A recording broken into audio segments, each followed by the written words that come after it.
all you heroes, hawks, heralds, crows, pirates, and wardens. Welcome to the Dragon Age Lorecast, where we unpack, discuss, and galaxy brain about all the lore behind the Dragon Age series.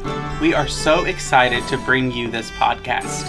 Every episode, we'll be talking about a different topic in the Dragon Age universe. From character deep dives to exalted marches and elven gods, we will cover it all. There will be spoilers. And always remember, swooping is bad.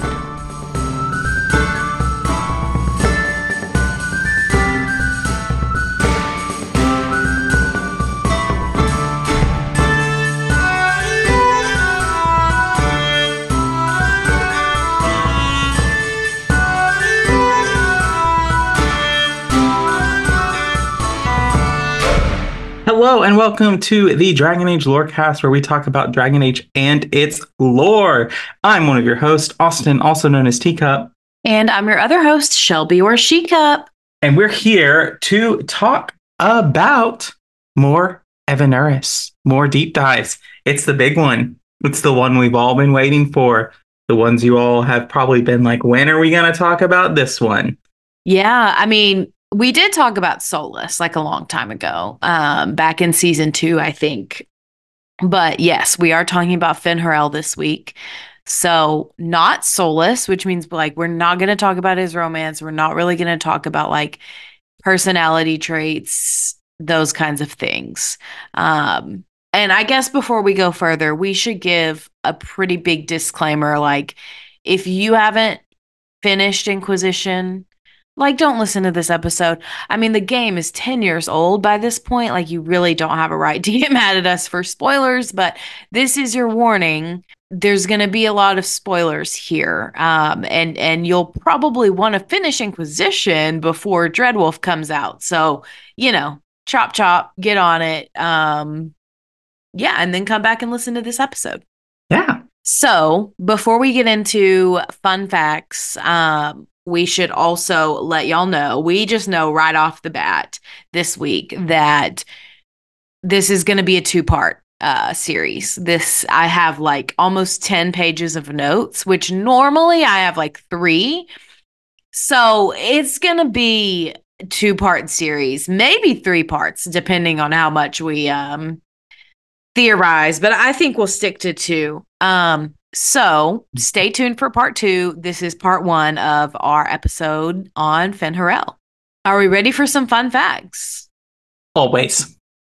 Okay, so there are so many items attributed to Fen'Harel. So a lot of my fun facts are about those items. So first and foremost, in Origins, if you play as a city elf, your father, Syrian, will gift you your mother's dagger, and it's named Fang. And the description of the dagger reads this: known as the Fang of Fen'Harel, this elegant dagger was first wielded in the battles to save the Dales. It was passed down to your mother and from her to you. And there's another item in Dragon Age 2. You can find a unique amulet named Fen'Harel's Tooth. And then thirdly, there is a mask of Fen'Harel, which is a mask that appears in the web series Dragon Age Redemption that is allegedly able to tear down the veil, but it does get destroyed. So that remains to be seen. Now, my last fun fact is it is an item, but it's not specifically something of Fen'Harel. It is actually a book titled The Emergent Compendium, and you can find it in the Black Emporium in Dragon Age 2 during Act 3. And it's somewhat of a magical history book that includes information about life and magic pre-Tevinter, as well as it magically creates like new items automatically, and nobody can figure out how that happens. But each of these new additions is an image that is, quote, accompanied by a line of gibberish. And so the Codex ends with a few descriptions of the new pages. And the last one, remember, this is from Dragon Age 2, the last entry says, 2 shadowed spheres among stars. And it's subtitled a bunch of gibberish, like a boof, ibox, ek, like literally just keyboard smash. And Mhm. it actually is a cipher, and the phrase associated with the entry is an eclipse as Fen'Harel stirred. So this is very, very, very much a prequel preview to Dragon Age Inquisition. So, speaking of Inquisition, are we ready to dive right in? Yeah, let's get in there. Okay, so usually in these Evanuris episodes, we are starting with names. And I know we've had a lot of back and forth about some of the Evanuris. They have one name, some of them have five names. Well, Fen'Harel, I think, has the most. And here are his: the Dread Wolf, obviously. But in addition, we have He Who Hunts Alone, the Lord of Tricksters, the Great Wolf, and the Roamer of the Beyond. So do you remember Griffith Halfpaw from the Inheritance Cycle? Vaguely. He is the king of the werecats. Oh, yeah. Uh, his title is He Who Walks Alone. Yes, I think I vaguely remember us talking about that actually. Yes. But yeah, it's a fun little tie-in there. But let's get into, and this is going to be most of the rest of our episode, which is not most, but a lot of the rest of our episode, which is his roles and relationships among the Evanuris. So there's actually a butt ton of conflicting information about Fen'Harel in the Dragon Age canon. And I feel like we're just going to present all of it, and you can kind of decide for yourself what is biased and what's not. I personally am of the opinion that all of this information has some truth to it. The level of truth, the weight of the truth, those are things that we can discuss, but we're going to operate as if, there's some portion of this that is correct, that is true. And so that's just how we're approaching it. And we're going to lay it all out for you. So again, going back to the wealth of information that we do have, I think is understandable given what we know about him and Thedas's general history so far. But let's get into this and we'll try to sift through some of the contradictions. So the first thing of note is that Fen'Harel is often labeled as kin relations to both the Evanuris and the Forgotten Ones. Now, let me just give a reminder. Obviously, the Evanuris are the main elven gods, the ones you know of, Elvhenan, Mythal, the ones we've been covering all throughout this season. So we know who the Evanuris are. Like that's we've been talking about that all season. The Forgotten Ones are different. They are a previous pantheon to the Evanuris. They came before. They are now kind of maligned, or at least were in the time of the Evanuris. They are typically seen as evil, even though we're not really sure because we don't really know anything about them. Now, there's another group called the Forbidden Ones. Sounds very similar. They are also evil. They are demons. That is a completely separate thing from all of this. So don't get confused. Ignore the Forbidden Ones for now. The important thing to remember is that Fen'Harel is said to be relations to both the Evanuris and the Forgotten Ones. However, at the same time, it's also said in Codex entries and in Mosaics, or at least implied in Mosaics in Inquisition, that Fen'Harel was actually immortal, which also may imply that the Evanuris were also mortals. Solus, on the other hand, freely admits this and argues, yeah, they fashioned themselves as gods, but they were not actually gods. And he argues that their power, their godlike power, just came from extraordinary magical prowess. So that is the first contradiction that we have.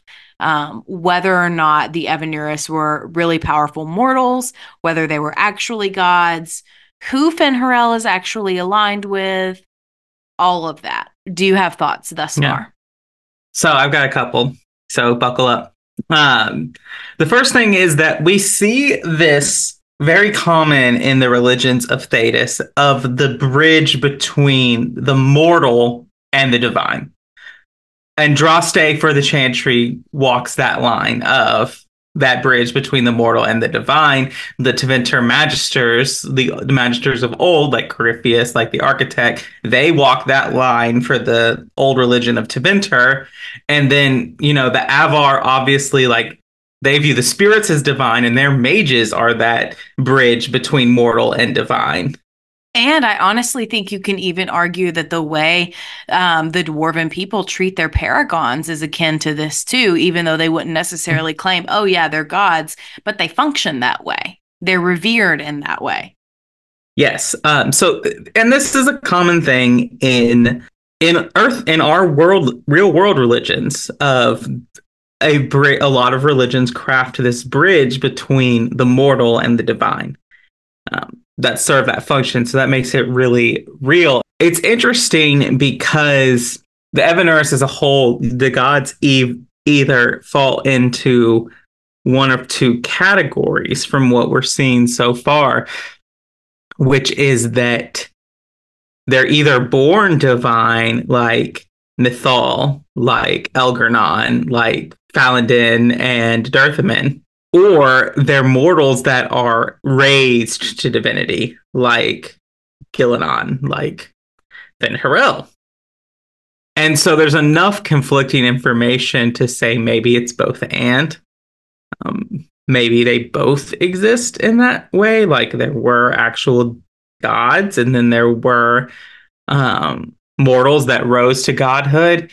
I think, and like in Greek pantheon, in Greek mythology, like that exists. There are gods that were gods from birth, and there are gods who, rose to godhood. For example, Dionysus is a mortal who was gifted godhood by the Olympians. But I think this lays a point of we have to realize that Solus might not be lying to us, but Solus has an agenda. Solus, at the end of the day, he wants the Inquisitor, he wants the world to see what he's doing is necessary. And for that to happen, he needs to present the Evanuris in the worst light possible. And so I think that's where the conflict comes in, is like the Dalish and their story, they're trying to present the Evanuris in the best light possible because they're like, this is our culture. We need to revere them. We need to honor them. The Chantry tried to eradicate this, so we need to preserve it.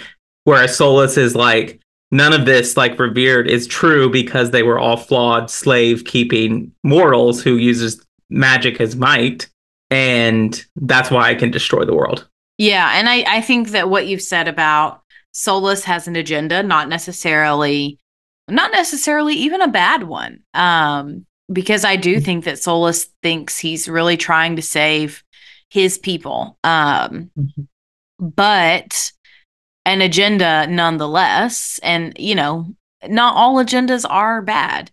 Some people just, we all have things we want to accomplish, and we highlight specific parts of our stories to get that point across. There's nothing evil about that. That's pretty natural.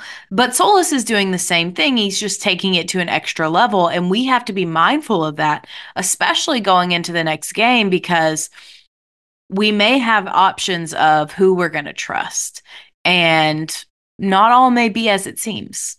And like one thing that I love about Dragon Age so much, and that's why, and even like in some online discussions, I find it so different in storytelling and world building from Baldur's Gate, is because Dragon Age, your choices, a lot of times the choices that you make are the right choice for one group of people, but the wrong choice for another group of people that are in an almost equal setting that exists. I mean, we can argue, no, mages and Templars are not equal in their setting. But there are certain choices that are good that might be good for the elves, but might be bad for mages. And, that's how Dragon Age works. So likely this next game, when we're coming in, the choice is not going to be, oh, Fen'Harel is actually evil. And the choice you make is either to side with the evil person or not side with the evil person. There isn't like, oh, one clear light side path, one clear dark side path. It's more of there are different options that are going to have blessings and consequences for whatever choice you make. Yeah, and that's a great way to put it. And so while we're talking about the Evanuris, let's just move on a little bit. So I'm sure if you're listening to this and you've played Inquisition, you know that the probably biggest and most significant piece of lore surrounding Fen'Harel is his betrayal of the Evanuris. And there are a lot of names for this. Most people refer to it as the Great Betrayal, but the Dread Wolf refers to it as the Truce. And similarly, the Evanuris have referred to it as the Hunt. So there are a lot of different lenses that you can look at this from. And I think it's important to kind of keep all of them in mind while we go through. Yeah. I don't expect you have an answer to this question, but I think it's one we need to ask. If Solus is calling the Great Betrayal the Truce, who is he brokering a truce with? I think the answer is the Elven people and the Evanuris, because then they are no longer under the slavery of the Evanuris. I guess that's true. So you could argue he's trying to like create and avoid an all-out conflict between the Evanuris and the Elven people. No, I don't think that's the case. I think he's trying to avoid the Evanuris claiming, all powerful, no one can ever stop them levels of godhood. I see. So anyway, moving on a little bit. So we have a few things to talk about with the Great Betrayal, a few different perspectives. So according to Merrill, the Great Betrayal by Fen'Harel was done so that he could receive a specific weapon, a blade specifically. Others have claimed that he did this in order to rule the Fade, and even Elvhenan itself, specifically without the interference of the other elven gods. However, Solus claims that the Great Betrayal was much more complicated than any other explanation we've ever heard. Conversations with him in Trespasser and conversations between Solus and Cole reveal that Fen'Harel did indeed seal away the Evanuris, but that he felt that he had no other options, and that he made the decision with great regret in order to save them and the Elven people from an eternal civil war. And so when Solus entered Uthenera, his expectation was that he was going to wake up to a much better future for the elves. The elves would be prosperous once more and not shackled by slavery. Unfortunately, as we know, this did not occur, and Solus wakes up to the Dragon Age World of Thedas and is quite literally shocked and appalled. Yeah, I mean, obviously that would be that going to sleep and waking up 1,000 years in the world where you are would be shocking enough in and of itself. But to basically realize that all your efforts was for nothing because you had no idea that you could anticipate Tevinter's rise to power, the Orlesian rise to power, Andraste, whatever is the actual like spiritual reason behind all of that. All of those things happen to set up humans as the dominant race of Thedas. Yeah, and I mean, if we just think about somebody waking up today in 2024 after 1,000 years, like that's the year 1024, not 1924, 1024. I can't even begin to imagine what that would be like. Like in 1024, Germany is tribal still. Like the Vikings are Viking. The Italy isn't a Catholic country. Church. Yeah, Italy. Well, Italy doesn't become a country until like way later. But like, yeah, the Catholic Church and the Orthodox Church haven't split yet. Like, I mean, it would be insane. Like, think about Captain America, and when he wakes up, I think it's 60 years later. 70 years later, something like that. I multiply that by 10. Multiply that by 15, and that's what you have. So I can understand for Solus, it would probably be extremely jarring, extremely difficult to handle. And I think that would explain some of his standoffishness at the beginning of Inquisition, because he's experiencing things completely new to him. And so I can have a little bit of compassion for that. But moving on a little bit, we do learn elsewhere in Inquisition, namely from Abelos, that the incident that initiated the Great Betrayal was actually the murder of Mythal. And Abelos freely admits that Fen'Harel was not involved in this, which we know. And then following her murder, the Evanuris are fighting, like there's friction. It's kind of a mess. Fen'Harel steps in and he banishes the Evanuris by creating the veil. And as we know from the rest of Inquisition, this then initiates the loss of most magic throughout Thedas. It initiates the quickening lifespan of the elves and a lot more that the now Dalish view as betrayal. Solus claims, specifically, this is very important, Solus claims that every alternative was worse, and that's a direct quote.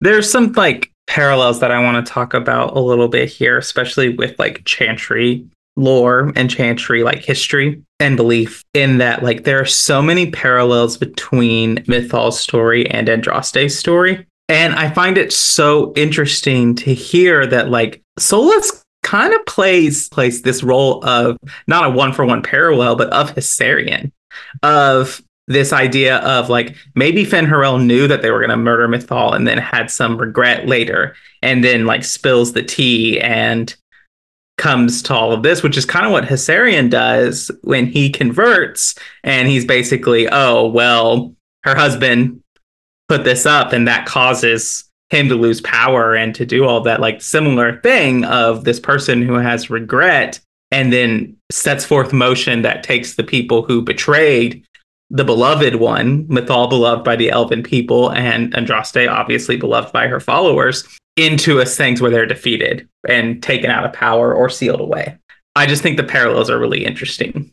I completely agree. And that's part of the reason why I do think that the idea that Andraste was another avatar of Mythal is a compelling one. I don't think it's beyond the realm of possibility. It's very fascinating to me because you're right. There are so many parallels between their stories. But speaking of Mythal, the last kind of thing before we get into some Codex, the last thing I want to talk about with the Great Betrayal is that the Temple of Mythal itself, with its mosaics and codex entries and conversations that you can have, reveals that it would be more accurate to depict Fen'Harel as a god of rebellion rather than one of trickery and deception.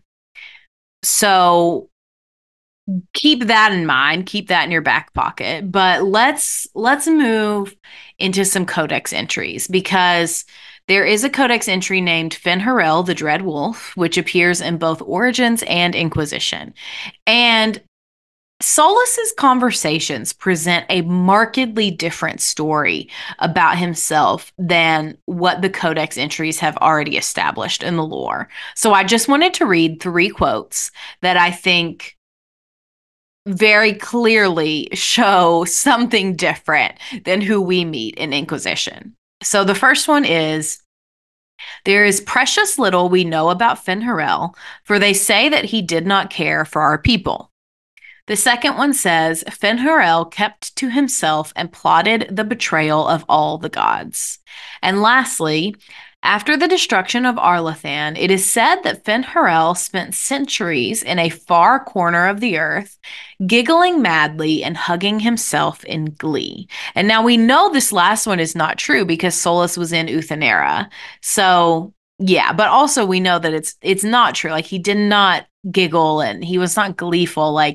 Every time he's ever spoken of the Evanuris, you can just tell with the voice acting and the lines, he is filled with maybe not remorse, but sadness over the actions he had to take. So we know that he's not happy about these decisions. Right. And it's it is regret in a sense of it's not regret of what he did, but that the situation came to the point that he had to do what he did. Yes, that's a great way to put it. I think it's really interesting because it calls to mind like I would see for a moment that like even before he entered Euthenera in a little bit, him reaching this point of like madness almost like because the hugging and the glee and all of that stuff kind of paints a picture of madness. And I want to talk about this. There's this old Batman comic. Don't really rise that much. But, Batman goes through this whole like big battle or whatever, and he's eventually sent back in time. And he's sent back in time to the exact moment where his parents are murdered. And he realizes that Batman has to be created, otherwise the world will not cease to exist with his knowledge. So he disguises himself and he is the murderer of his parents and setting his younger self, his past self, on the trajectory for becoming Batman. And he obviously like goes crazy and filled with madness and regret and all of this. And the scene ends with him laughing uncontrollably and putting white paint on his face and like a red smile, showing that like he becomes the Joker because of this, this kind of circular thing. And I think that we might be, when I hear that story, that's what I think of. Like this idea that someone who regrets and is this immense trauma of what they had to do, that all they can do is result into this kind of maddening madness laughter. Mm-hmm. Yeah, I think that's an apt comparison because I do very much get the picture that he is torn over what he has to do. Like he doesn't want to destroy these people that have come to be his family, even though he has conflict with them, even though he hates some of the choices that they've made. He doesn't want to have to banish them, but he feels like he has to. Right. But let's for a minute talk about what Solus was doing, what Fen'Harel was doing, rather, during the height of Elvhenan and Arlathan, and then we'll get into our mid-break. So, during the height of the Elven Empire, a lot of the Evanuris are competing with one another. They're trying to get to the height of whatever their specific chosen field is. But Fen'Harel was not doing that. He did not really have any interest in competition with the other Evanuris. Like he was not out there hunting for greater and grander and larger beasts like Andriel was. He was not, presiding over law-breaking citizens. He was not ushering more and more souls into the afterlife, like Falandin. He wasn't doing any of this. In fact, he was doing something completely different, something that probably would have been derided by his siblings, and that was that he was working as a protector of the common people, especially those who were enslaved by the Evanuris via their valisline, which we'll talk about after the mid-break. And so he's working to protect like regular everyday elves, and he actually granted a lot of formerly enslaved elves their freedom, and he would give them sanctuary at his temple, and the freed slaves guarded this sanctuary with their lives, and Fen'Harel protected them all. And we'll get into that later, but that's a really important thing that I think goes missed in his character. Like he is very much a protector of the enslaved. And so this is important to remember. Well, before we go into our mid-bake, I think I just want to go back a little bit about like I do think it's important to notice like the picture of like we've got two pictures of Fen'Harel.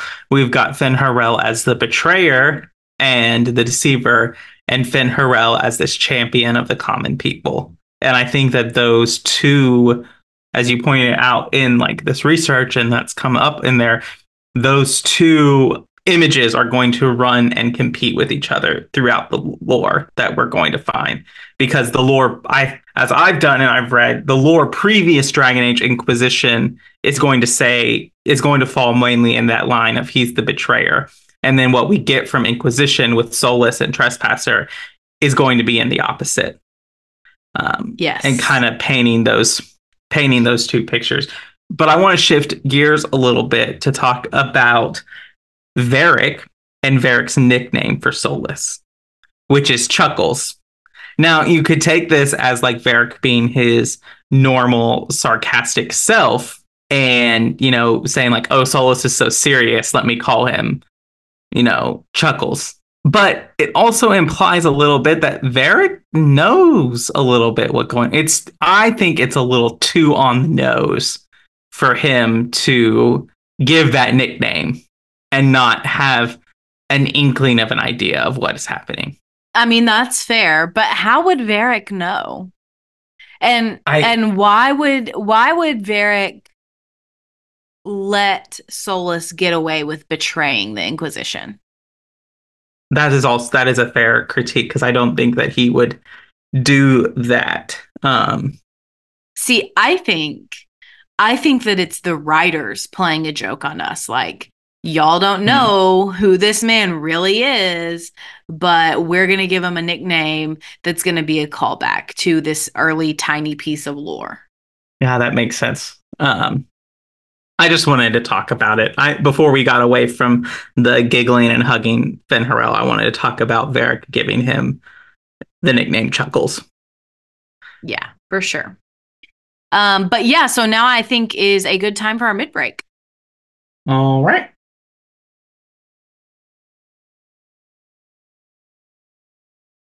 So you like to read? What's wrong with that? It's frivolous. There are more important things for me to do. That's just her favorite. Nobody asked you to winter. I couldn't finish the last one you lent me. I actually feel dumber for having tried. It's literature. Smutty literature. Whatever you do, don't tell Varric. No offense, but might I try? I've got a quick hand, after all. Let's see. Oh, when was the last time I slipped my hand into some dark hole? I remember. Long story, that. You hurt my head sometimes, Solus. Yes. I have been known to do that. Well, welcome to the middle of the show, where we take time to thank our patrons. Thank you so much to all of our patrons. Thank you especially to our first patrons, Lisa M. and Genesis. Come and join our Patreon. Come and sign up and go to patreon.com/DALorecast, and you can join our Patreon and get access to exclusive merch that is happening this year with merch. Another great way. If you don't want to join the Patreon, but you want to support us, there are other ways to do that. One of those is our merch store. We launched a merch store that you can find on our website, cupspodcasting.com, where there are lots of great Dragon Age content, clothing, hats, mugs, all kinds of stuff. Also, Assassin's Creed content is there. It's really great. But you can do that. You can also leave us ratings and reviews on Apple or Spotify. If you leave us 5 stars and some kind words, we will read out your review on a future episode of the show. And so today we have a comment on our Templar episode from... this is really messing with me because we just did a Templar episode on Assassin's Creed, and I forget that both Dragon Age and Assassin's Creed have Templars.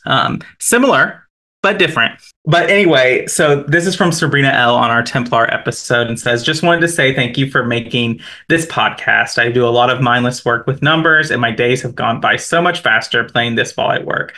Love you guys. Thank you so much, Sabrina L. We are glad to help you through your work day and making things that are mindless or tedious go by faster. We really appreciate that.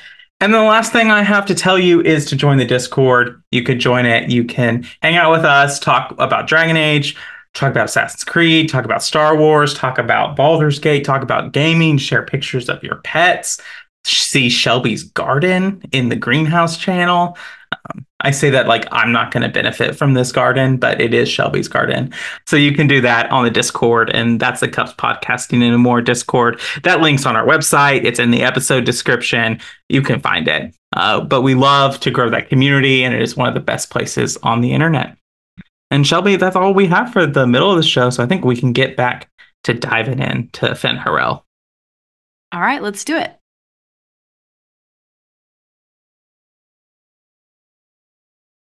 Abominations are always so awkward at family reunions. Have you ever seen an abomination? They are ugly. Dorian, those words you say, what do they mean? What, you mean like mendicant? Ultimatum? No arse when you're mad. Vishanti Kothas. You're swearing, I know it. Vishanta Kafas. It's Tavine, relics of the old tongue. We still use the colourful phrases. And it means what? Literally, you shit on my tongue. You fear barbarians will swoop down upon you. Yes, swooping is bad. So, in the second half, we're going to talk about the temples, statues, shrines, etc. to Solus that we see. And we're also going to talk about some stories about what Fen'Harel was doing. And then that's going to be the end of this episode, and we'll talk about his reputation among the Dalish next time. So let's dive into temples really quickly. First and foremost, I don't have this on the list, but I should tell you that there was a temple to Fen'Harel. Like almost all of the elven gods had one. We just don't know where every single one is. And this is the same for Solus Fen'Harel's. But we do know that he had some kind of temple sanctuary because that's where the freed elven slaves would go. And that's, that's what they defended. So now there are a lot of statues of Fen'Harel throughout the games, but especially in Inquisition. So there are 2 statues of wolves in the Emprise du Lion. There are 2 large wolf statues in the Exalted Plains that you kind of walk under. They make an archway a little bit. There's a statue of a wolf in the Deep Roads that's attributed to Fen'Harel. There's a statue in the Shattered Library. There's a statue in the Forgotten Sanctuary in the Elven Mountain Ruins. There are statues in the Darvarad, and there is a shrine in the Crow Fens in the Exalted Plains. So by far, this is the most shrines and statues we have of any Evanuris. So I just wanted to, this is kind of a little bit of a tangent, so if you don't want to talk about it, you can tell me that we'll cut it or whatever. But do you think it's a coincidence that the only really affected creatures, like physical creatures that we fight in regards to the breach are possessed corrupted wolves? Other than actual demons or other fade creatures, but it's only wolves that seem to be affected? Is it though? I'm pretty sure. The rest of the beasts are just regular creatures acting in their nature. I mean, that makes me think, no, it's not a coincidence at all, but I'll be really honest with you. I have never noticed that. I mean, I haven't either until you were saying all these statues of wolves. And I was like, man, wolves, yeah, there's a lot of statues of wolves around Inquisition. And I said, that makes sense. And I was like, oh, but there's also this. And it's the only one that is actively commented on that the wolves are being affected by the breach and demons and stuff like that. Because there's the whole quest in the Interlands to deal with that. True. Yeah, I don't know. I don't think anyone knows the answer to that question. But if we ever interview one of the developers, put that in your pocket. Yeah. Patrick Weeks knows. I'll find out. Okay. So, let's talk about the ancient mosaics in Trespasser, because they give us a lot more information about who Fen'Harel was and what he was doing during the time of Elvhenan and Arlathan. And now we have 4 of these to talk about. So the first one is called Wolf's Welcome. And basically it says there is a wash of powerful magic that carries an impression of welcome. Images flash by, elven slaves fleeing to this place in ancient times, greeted by others who then tend their wounds.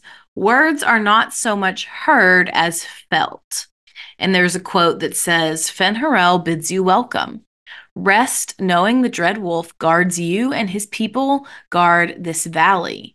In this place you are free. In trusting us, you will never be bound again. And the Inquisitor comments and says, that was like Veilfire. It claimed that this was a refuge for elven slaves. This whole valley was a sanctuary, quote, created by the dread wolf Fen'Harel. This doesn't make sense. In Dalish legends, Fen'Harel is our god of misfortune. It's interesting to me. One of the first thing that kind of steps out to me is the words are not so much heard as felt. I'm reminded of, like, again, another call out to the inheritance cycle of like how dragons basically communicate. Like they can speak, but their main effort of communication is through senses, like communicating smells or feelings or thoughts or images. Like that's how they communicate. And that's what that reminded me of. And I think it's interesting, this mosaic, that it's really hard to argue with architecture. And say, especially when you're dealing with a culture like the Dalish, who are an oppressed group who is losing their culture. And then you're immediately confronted with something that is older than the Dalish that is saying something different. Biblical studies and ancient text studies, the older something is, typically we kind of view that as the original intent. That is the assumption that is made. So, but again, like I think this is an important thing to remember, that these are all crafted by mortals, and those mortals have a specific means of what they want to communicate.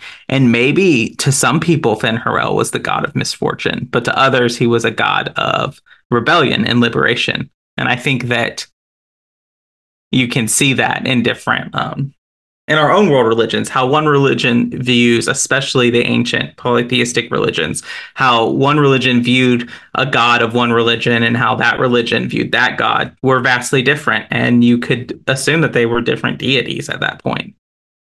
Yeah, and I think that absolutely is the case here.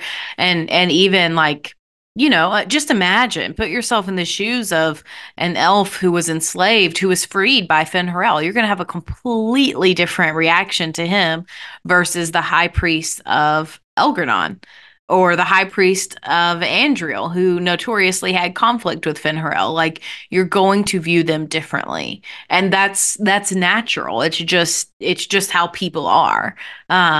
So keep that in mind when we go through the rest of these stories. So the second one is titled The Promise of Fen'Harel, which says, a wash of powerful magic carries a pang of hope. Images flash by, a man in wolfskin standing with a group of freed slaves, clasping one's arm in friendship. Words aren't so much heard as felt. Fen'Harel has falsely been named a god, but is as mortal as any of you. He takes no divine mantle and asks that none be bestowed upon him. He leads only those who would help willingly. Let none be beholden but by choice. The Inquisitor says, this is Fen'Harel helping former slaves as a mortal, not a god.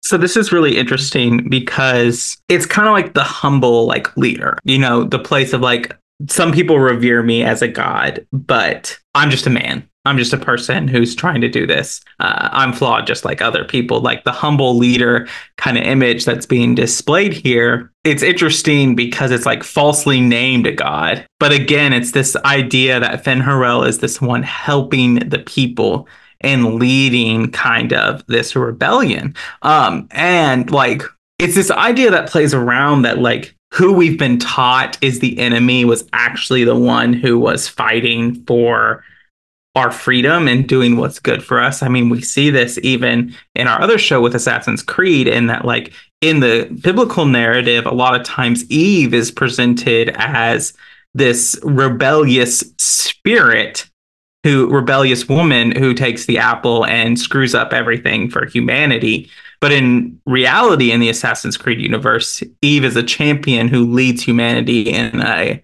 rebellion against the Isu.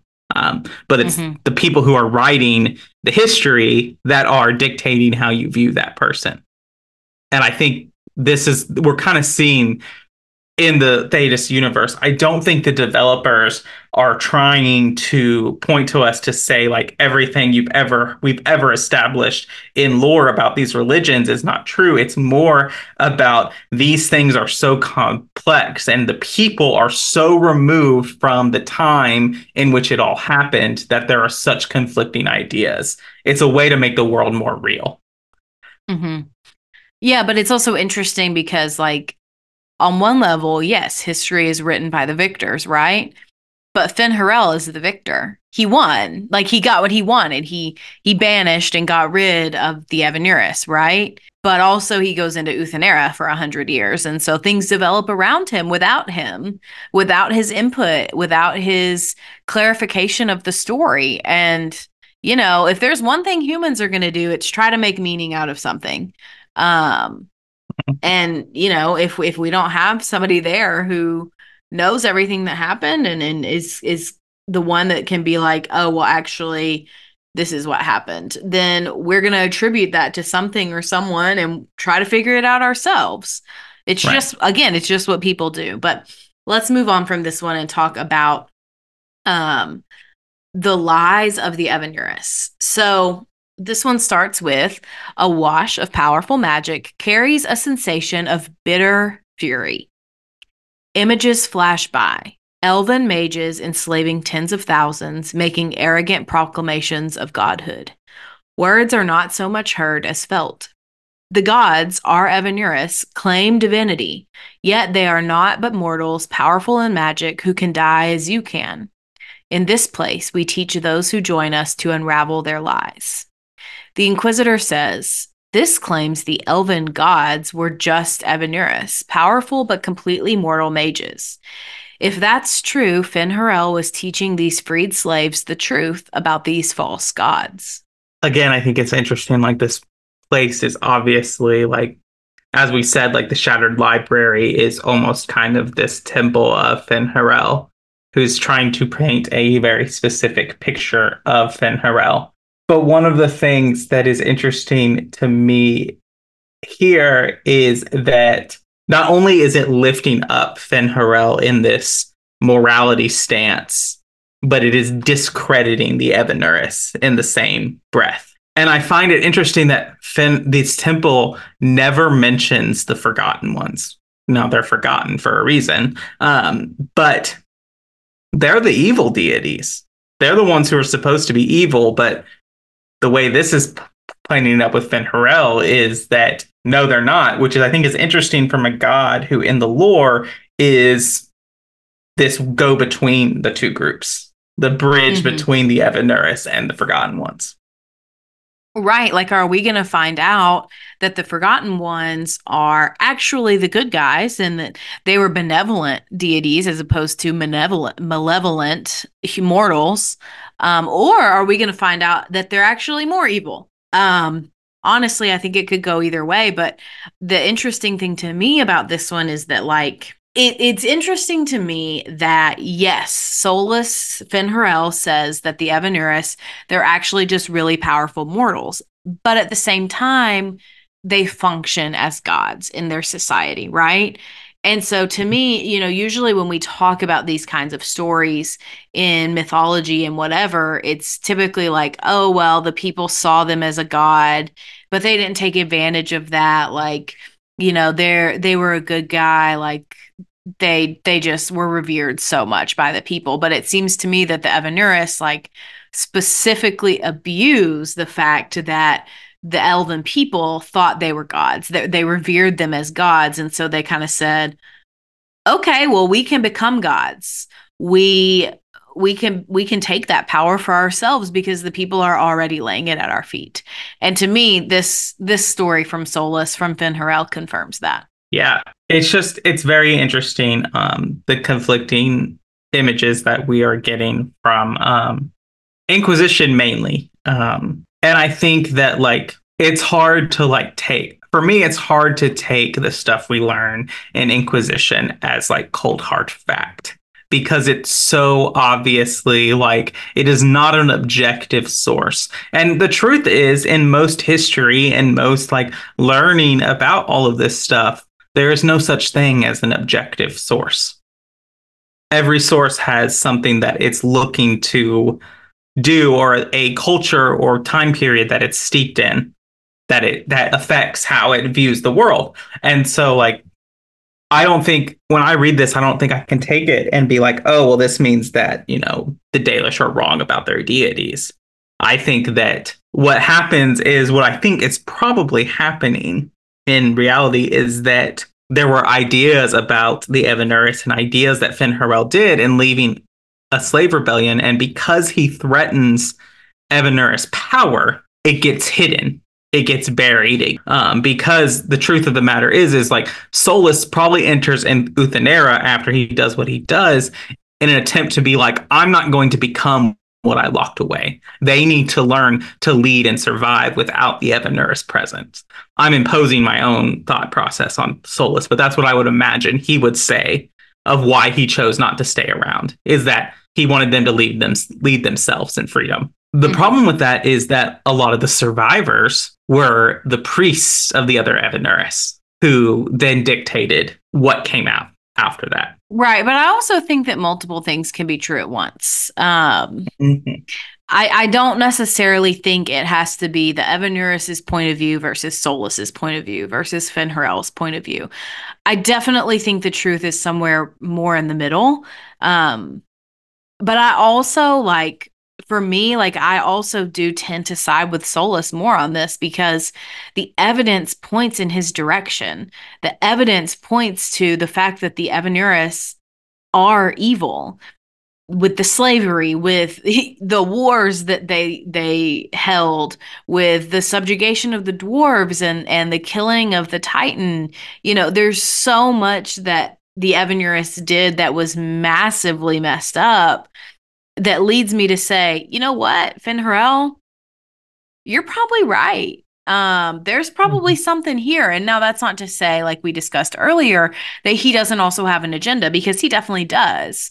But I mean, for me, I completely understand where he's coming from, wanting to take down these Evanuris, wanting to restore the world to what his vision of it was going to be back in the day. So I get it. I get where he's coming from. Right. I guess my point of the matter is like, why does Mythal get a pass? I know that Solus says that she's the best of them, but she didn't not participate in the slavery. She has Valisleen. She would have had slaves and all of that. Why does she get a pass while the others don't? Yeah, I think that's fair. I think that Mythal is the one that kind of treats him fairly, almost. Maybe not completely, but I think that she is the one that kind of gives him a pass, takes him under her wing, listens to him probably more than any of the rest of them do, because it's always said that they've had a close relationship. And so I think that that's why she gets a pass. She gets a pass because they have a close, intimate relationship. And he's biased like anybody else is. It's easy to think of Fen'Harel Solus as this all-powerful, all-knowing being who is beyond reproach, but the fact is he's not. The fact is that he makes mistakes just like the rest of us. And so pardoning Mythal, maybe that's one of them. Maybe it's not a mistake specifically, but I think that that is one area where he does treat her differently than the rest of them.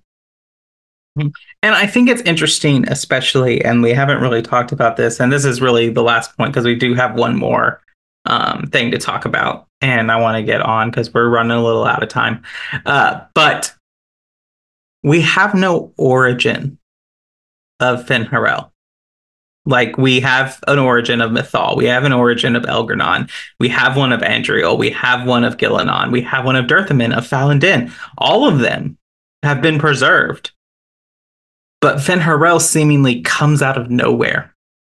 Like, no birth, no origin. He is dropped in the middle as a fully powered god who is doing something. So this begs the question of, obviously, we can take the route that's, his origin was lost and wasn't preserved, which might be because, if he goes through Uthenera and the followers of the old Evanuris were the ones who survive, then they would have buried a lot of information about Fen'Harel.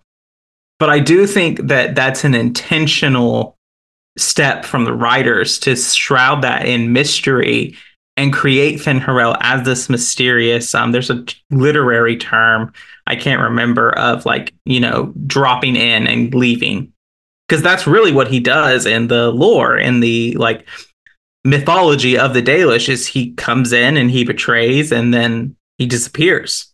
I think there are a lot of theories that explain his origin, but you're right that we don't have it. Something that I think would be interesting, a theory of my own, that I think would explain a lot of questions we have regarding his relationship with Mythal is, what if Fen'Harel is the son of Mythal by a regular mortal elf? I think that would explain why she seemingly sacrifices herself for him. I think that would explain their close, intimate relationship. I think that would explain a lot of the ire from the rest of the Evanuris toward Fen'Harel, which then also explains why the Dalish also regard him similarly. But we just don't know. Yeah. It's definitely interesting, and I don't think it's just a coincidence that the writers didn't write an origin story for Fen'Harel. I think that there probably is one out there, and we're going to find out. But Solus kind of argues that Fen'Harel, like, that is something that he became. Rather, like, there was always Solus, and then Solus became Fen'Harel. Yes, very much. And it also begs the question of, have there been other Fen'Harels over the years? Mm-hmm. I was going to say that also might explain a lot of the conflicting information. If there are different Fen'Harels, the Fen'Harel who led a rebellion and sealed away the Evanuris might be a different one than the one who is the trickster, the god of misfortune. And all of these ideas have been combined into one being as Fen'Harel, but really there are multiple Fen'Harels. Okay, so this is kind of the last thing that I want to talk about, and this is a major plot point in the Solus romance. So if you are not wanting spoilers from that, you may want to skip this episode or the rest of this episode. But this one is titled, this is the last mosaic, and it's titled The Lifting of the Valasleen. And it says this: a wash of powerful magic carries a sensation of determination. Images flash by. Former slaves in ranks with Fen'Harel, armed and strong. Their skin is clear, the face tattoos, the elven Valasleen, are gone. Words are not so much heard as felt. The brand of the Evanuris can be lifted from you, that all may know you oppose their cruelties. None here are slaves. All are under our protection. All may choose to fight. And the Inquisitor says, at the fresco above the mosaic, says, that's Fen'Harel removing Dalish Valasleen. Solus said they were used to mark slaves. And then in the armory below the mosaic, the Inquisitor says, hidden weapons. These freed slaves actually did fight back against the Evanuris posing as gods. So all of these mosaics, you know, it very much seems that the Inquisitor does actually believe that Solus did all these things, that this is really truly who Fen'Harel says he is. And especially with the Valasleen, I definitely can understand why that would be a harder thing to accept from a Dalish elf specifically, who has Valasleen, who maybe, regardless of whether or not you romanced him and got your Valasleen removed. But I can understand how this would be maybe not quite a devastating, but shocking revelation, something that kind of takes away part of the meaning of your culture and your religion. But this is a very important part of who Fen'Harel is. Yeah, I think the revelation of the point of, like, especially in the romance, when Solus reveals the Valasleen being marks of slaves, it could be a real turning point of, like, and we think about this of, like, especially when you're introduced to someone who really has out there beliefs, they never really start with the, oh, we're really out there. It's little things that, like, oh yeah, that makes sense. It's like, okay, I could see how that, I might not agree with that, but I could see your way of thinking that. And then in the later of the romance, Solus drops this bomb that these markings that your culture, your history have so valued are actually tools of oppression. And I could see how in roleplay, I think an Inquisitor could go either way. They could go like, okay, like get rid of this. Like, I don't want to be a part of that. Or they could have a staunch thing of like, no, this is not Orthodox Dalish beliefs. This is not what we believe. Like, this is over, whatever, which I think is why it's a point of whether the romance continues or not. Yeah. And I mean, I think that also it definitely makes me curious about why he is so insistent on this point. Is it just because of his past experiences, or is there something coming that he doesn't want this person that he loves to be enslaved to another Evanuris, especially since they might also be enslaved to Mythal, depending on whether your Inquisitor drank from the Well of Sorrows. Right. That makes sense. And we don't really know what is behind the veil and what is really in the depths of the Fade. So it really could be that Solus is trying to protect us from something that is really dangerous out there. Mm-hmm. Right. And I know it's easy to think that the Evanuris are dead, but we've never once had that said in the lore. The lore says that the Evanuris are gone, that they've been locked away, that they've been betrayed, all of these kinds of things. But it's, as far as to my knowledge, it's never said that the Dalish have all died or that the Evanuris have all died. That is not something that is said about the Evanuris specifically. So it is very possible that we could be looking down the barrel at them coming back, or at least some of them, one of them coming back. Who knows? Yes, I will not believe that anyone is dead until they are pronounced dead on screen. Yes, for sure. But yeah, I think we have one more point of, Solus, obviously, like, does he have Vallaslin? Yeah, so that is the last thing I wanted to mention in this episode, which is that Fen'Harel does not have a Vallaslin associated to him for obvious reasons, because he doesn't believe in that. But yes, so we'll get into next week why, what the Dalish say about why he doesn't have a Vallaslin. But for this week's episode, we know the truth of it. That is that, Solus Fen'Harel was a liberator of slaves rather than an enslaver himself. So that's why he doesn't have Vallaslin, and we'll leave it at that until next time. All right. Well, thank you so much for bringing this research for this part 1 of Fen'Harel. Obviously, a very important god for the lore right now. And so there's a lot to unpack. If you have more questions, feel free to email us. Feel free to hop in the Discord and discuss it. There's a lot of, we're both obviously knowledgeable of the games, but we have a lot of listeners who are in the Discord who are equally as knowledgeable about the games and love to talk about it. And so odds are, if you have a question, you come onto the Discord, they'll be able to answer that. With that, I want to acknowledge that we are releasing this episode has released on March 28th. On April 4th, there will not be an episode due to Easter and my job. I am not able to record during that week. And so the part 2 of this episode will release on April 11th. There will be a break between the parts. So you'll have to wait, but just pretend you're practicing waiting for Dreadwolf. Or actually waiting for Dreadwolf, because we're all doing that. And so it'll be fun, but we'll look forward to that. But thank you so much for listening to the Dragon Age Lorecast. We'll see you next time.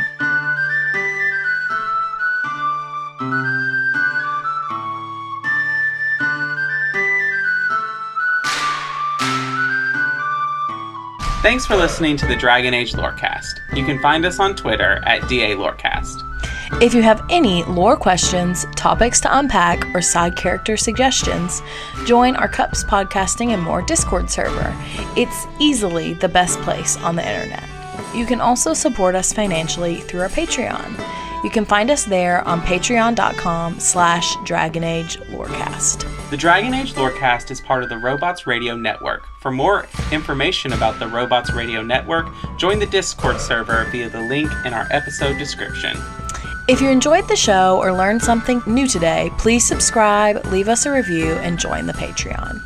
And if you enjoyed our intro and outro music, give a big thank you to Pipeman Studios. Thank you, Pipeman. Thanks again for listening to the Dragon Age Lorecast. We'll see you next time.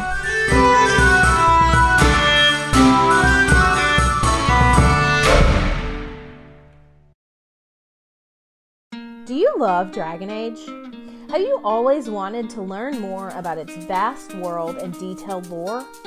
Are you still attached to your hero of Ferelden, even a decade after Dragon Age Origins came out? Or maybe you're a newer fan, still discovering a new tidbit or quest every day. Well, either way, the Dragon Age Lorecast is the podcast for you. I'm Austin, also known as Teacup. And I'm Shelby, also known as She-Cup. And come and join us as we embark on a journey to explore and discover all things Dragon Age. We'll discuss all kinds of topics, from Lyrium to the Chantry and the great mysteries of the old gods, and even more that even you BioWare superfans might not know about. So come and listen on Spotify, Apple, Stitcher, or wherever you get your podcast. And always remember, Swooping is